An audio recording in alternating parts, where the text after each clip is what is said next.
এটা আমি মনে করি যে নিউ মিডিয়া বলে আসলে কিছু নাই। তোরা এখন এইটা করবি, তোর কালচারে আমি এটা ঢুকাই দিলাম, এখন তোরা এটা নিয়েই থাক। কিন্তু আমার খুবই হাসি পায়, আমরা খুবই অনাধুনিক। আমাদের দেশে আমি বলবো যে পরবর্তীকালে অনেক ভালো ভালো ছবি নির্মাণ হয়েছে যেগুলো আসলেই মানে কাল্ট। আমি একজন টেলিভিশনের কাজ করি এত বছর, আমার রুমে টেলিভিশন আছে কিন্তু টেলিভিশনের সংযোগ নেই। একটা হচ্ছে রাজনৈতিক সংস্কৃতি, আর একটা হচ্ছে সাংস্কৃতিক রাজনীতি। মানে দুইটা জিনিস দুই রকম। কীরকম যে আমরা রাজনৈতিক সংস্কৃতি হচ্ছে যে আমরা একটা রাজনৈতিক দলের সংস্কৃতিকে ধারণ ও বাহন করলাম, আর সাংস্কৃতিক রাজনীতি যেটা আমি মনে করি যে ডিরেক্টর গিল্ডের পরবর্তী কোনো আলোচনা অনুষ্ঠানে এই বিষয়টা নিয়ে আলোচনা হতে পারে।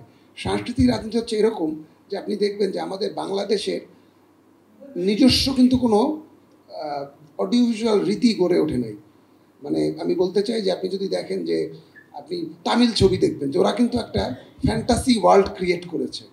ওদের ছবিতে কিন্তু দেখবেন যে এই একটা ঘুষি মারলো উড়ে গেল, এই করলো, কিন্তু ওদের একটা নিজস্ব একটা গল্প বলার ভঙ্গি আছে।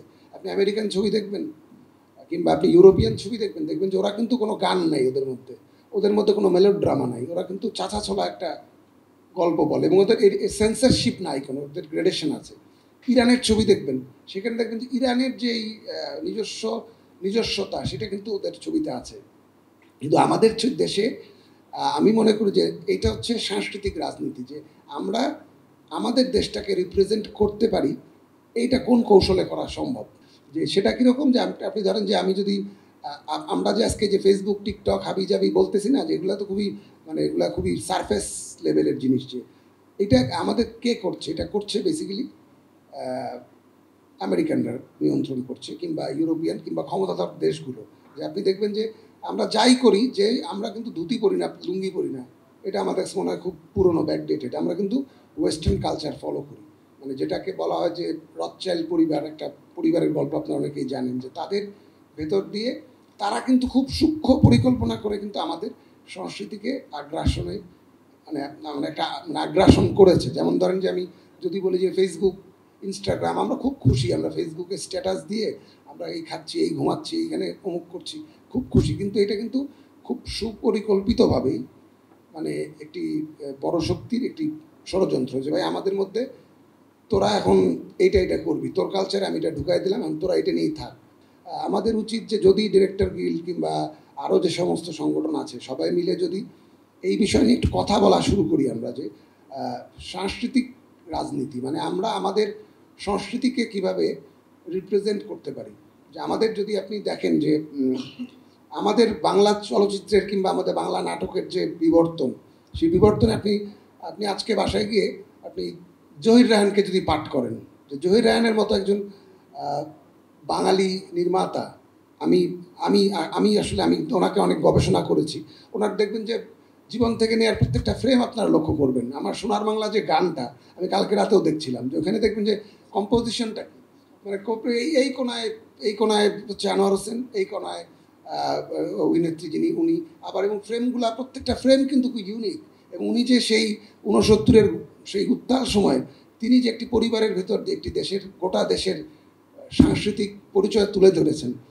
এবং তার শুধু তাই নয়, আপনি দেখবেন যে আমরা এখন বলি আমরা খুব মডার্ন, আমরা খুব আধুনিক, আমরা খুব দাবি করি, কিন্তু আমার খুবই হাসি পায়, আমরা খুবই অনাধুনিক। কারণ আমার কাছে মনে হয় যে আপনি যদি জহির রায়হানকে দেখেন যে তার ছবির নাম কি, সে বেহুলা করেছেন, তারপর তখনও আসেনি, সেই তখনও আসেনির স্টোরি কি? স্টোরি হচ্ছে একজন আর্ট ডিলার, একজন মডেল, একজন পেইন্টার।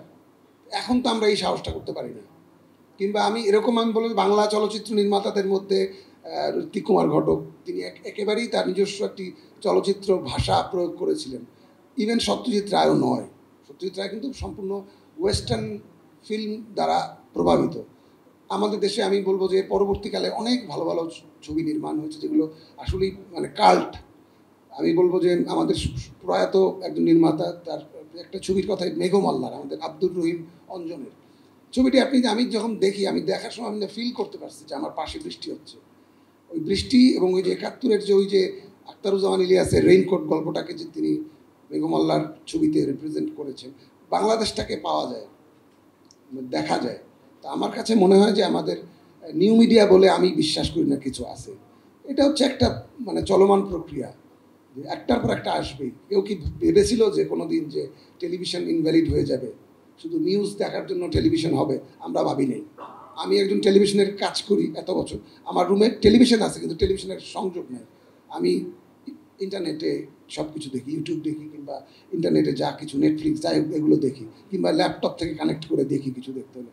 তো এরকম আমার মনে হয় যে কোনো কিছুই ভ্যালিড না, এটাও থাকবে না, এটাও চলে যাবে।